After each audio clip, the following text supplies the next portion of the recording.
চোর বললেই বা যে দলটার কথা মনে পড়ে বা ফেরেববাজ বললে যে ভাইপোর কথা মনে পড়ে, সে ভাইপোই কি এ রাজ্যে একমাত্র ফেরেববাজ?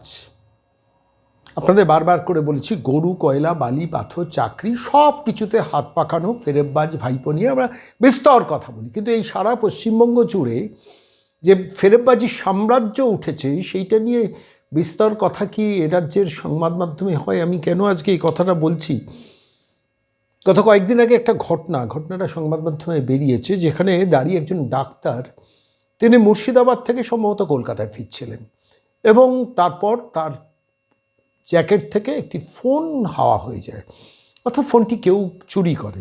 সেটা তো একটা জিনিস, ফোন চুরি হয়, মোবাইল চুরি হয় এবং পুলিশ বেশ সযত্নে তদন্ত করে শেষ পর্যন্ত টেকনোলজির সাহায্যে আইডেন্টিফাই করে শেষ পর্যন্ত মোবাইল ফেরত নেয়। নিয়ে আবার সেই মোবাইলটা যখন যিনি অভিযোগকারী তার হাতে ফেরত দেয়, তখন পুলিশ বেশ পরিশ্রম করে। কীরকম পরিশ্রম করে বলুন তো?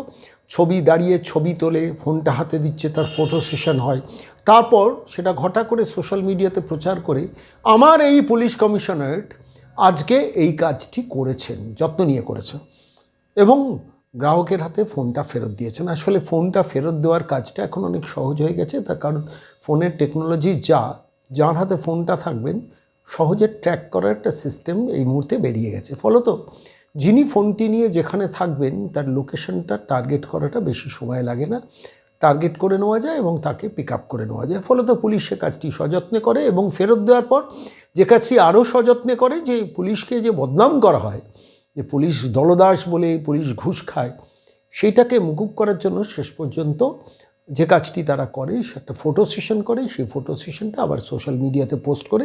পুলিশ যথেষ্ট দায়িত্বশীল একটি প্রতিষ্ঠান এবং এই পুলিশের শুধু খিচুড়ি বিতরণ কাজ নয়, পুলিশ শুধু ফেরেববাজ ভাইপোকে পাহারা দেওয়া কাজ নয়, পুলিশ শুধু মিথ্যাচারিণী একজন মহিলা নবান্নে যিনি বসে আছেন তাকে পাহারা দেওয়া কাজ নয়, পুলিশ কিন্তু সযত্নে বেশ কাজ করে। কীরকম কাজ করে সেটা হচ্ছে ফোনও ফেরত দেয়, মোবাইল সেটটা ফেরত দেয়। কিন্তু এ তো গেল একটা দিক, কিন্তু আমি আজকের এই কাহিনিটা বলছি, এটা শুনলে চমকাবেন না, কারণ আপনারা সবাই অভ্যস্ত হয়ে গেছেন। ফোনটি যখন চুরি যায়, তারপর অন্তত মিডিয়া রিপোর্ট করছে ফোনটির পাসওয়ার্ড, লগ ইন যা চেঞ্জ করা সেসব করে নেওয়া হয়, নিয়ে ইতিমধ্যে সেই ফোন থেকে মেসেজ পাঠিয়ে ফোনের থেকে সূত্র ধরে 2,03,000 টাকা ডাক্তারবাবুর গায়েব হয়ে যায় মুহূর্তের মধ্যে। 2,03,000 টাকা গায়েব হয়ে যাচ্ছে একজন ডাক্তারবাবুর। ফোনটি চুরি গেছে, সেই ফোনের সেট ধরে প্রতারকরা সেই অ্যাকাউন্টে ঢুকে অ্যাকাউন্ট থেকে টাকা তুলে নিয়ে বেরিয়ে যাচ্ছে 2,03,000 টাকা। ডাক্তারবাবু শেষ পর্যন্ত কী করবেন? শেষ পর্যন্ত সরাসরি পুলিশে জানিয়েছেন, পুলিশ তদন্ত করছে, ধরেছেন অপরাধীদের কিনা জানি না। কিন্তু প্রশ্নটা হচ্ছে, আগে ফোন চুরি গেলে তবু আপনি বলতেন ফোনটা চুরি গেছে, আমাকে একটা নতুন সেট কিনতে হবে, পুলিশ একটা কমপ্লেন করি। এখানে আবার ফোন চুরি গেলে আপনার অ্যাকাউন্টও হ্যাক্ট হয়ে যাচ্ছে। এটা একটা নতুনত্ব। মানে আমি এই জায়গা থেকে বলছি, শুধু একা ভাইপো ফেরেববাজ নয়, একা ভাইপো গরু, কয়লা, বালি, পাথর, চাকরি সর্বত্র টাকা লুট করার পর গলার শিরা ফুলিয়ে র্যাম্পে হাঁটেন। ফলত সেই ভাইপো কিন্তু একা ফেরেববাজ নয়। এই যে যারা করেছেন, ধরুন এই ট্রেনের মধ্যে উঠে কোনো একজন কায়দা করে ডাক্তারের ফোনটাকে নিমেষে হাওয়া করে দিয়েছেন, হাওয়া শুধু নয়, তারপর তার থেকে অপারেশন করে টাকাটা তুলে নেওয়া, এ ফেরেববাজির কিন্তু ক্লাসিক্যাল ফেরেববাজি। এবং এই পশ্চিমবঙ্গের মাটিতে চাকরি নেই, ব্যবসা নেই, শিল্প নেই, কী করবে? অল্পবয়স্ক যুবকরা এখন এইসব ব্যাপারে এক্সপার্টাইজ গেইন করছে। পুলিশ প্রশাসনকে তারা ভয়ও পায় না।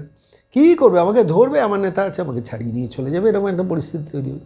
শুধু এই ডাক্তারের কথা, আমি কিছুদিন আগে দেখছিলাম নিউ টাউনে চলন্ত বাস থেকে একজন আইটি প্রফেশনাল, তিনি এইভাবে ফোনটা হারান, তার কাছ থেকে ফোনটা পিক আপ করে নিয়ে নেন এবং তারও সম্ভবত অভিজ্ঞতা তাই, টাকা পয়সা তার মানে একই ধরনের প্রতারণার শিকার তিনি হয়েছেন।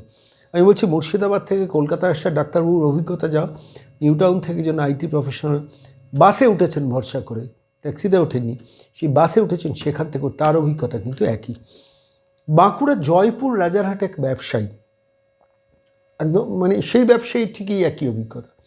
স্মার্টফোনটা পকেটে ছিল, সেখান থেকে হাওয়া এবং তারপর নিমেষে প্রতারণা। বলছি ভাবুন তো, মানে আমি বলছি ফোন নেওয়া এক জিনিস, কিন্তু ফোন থেকে টাকা হাতিয়ে নেওয়া, এই কোন কারবার চলছে এই বঙ্গে? একটা বড় শিল্প নেই গত 15 বছরে, শুধু তোলাবাজি, কাটমানি, কমিশন, ঘুষ, নেতাদের ঘুষ দেওয়া আর অনর্গল রাজনৈতিক নেতাদের মিথ্যে কথা বলা, কোন বাংলায় চলছে?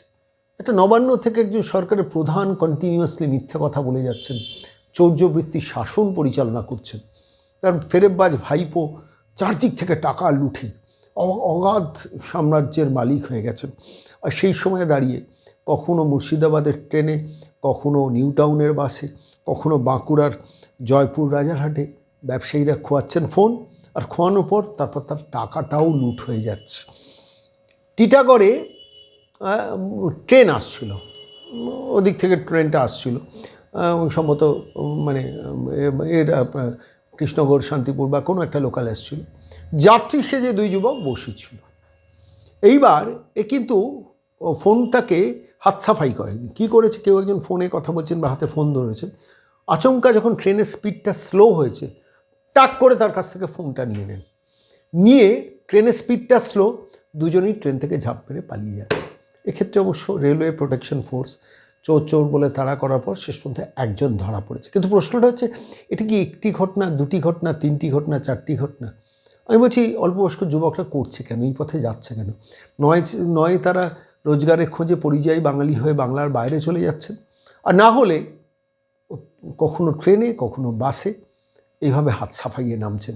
এবং হাত সাফাইয়ে নামার পর যেটা আমার কাছে খুব ইন্টারেস্টিং মনে হচ্ছে, ফেরেববাজি করে টাকাটাও অ্যাকাউন্ট থেকে তুলে নিচ্ছি। শুধু ফোন গেলে আপনি ভয় পাবেন না, ফোনের থেকে আপনার টাকাটাও যাচ্ছে কি না, ফোনপে সিস্টেমে যদি আপনি সড়গড় থাকেন, তাহলে ওই ফোনের সিস্টেমের মধ্যে দিয়ে ঢুকে হ্যাক করে টাক করে টাকাটা তুলে নিচ্ছেন। যেমন ডাক্তারবাবুর 2,03,000 টাকা হাফিস হয়ে গিয়েছিল। তাই দয়া করে এখন থেকে শুধু ভাইপোকে ফেরেববাজ বলবেন না। এই ফেরেববাজ সাম্রাজ্যটা তৈরি হয়েছে, যা 4টে ঘটনা পরপর বললাম, 400 ঘটনা হয়তো আছে, কিংবা 4,000 ঘটনা আছে। এই বঙ্গ যাচ্ছে কোথায় ভাববেন না।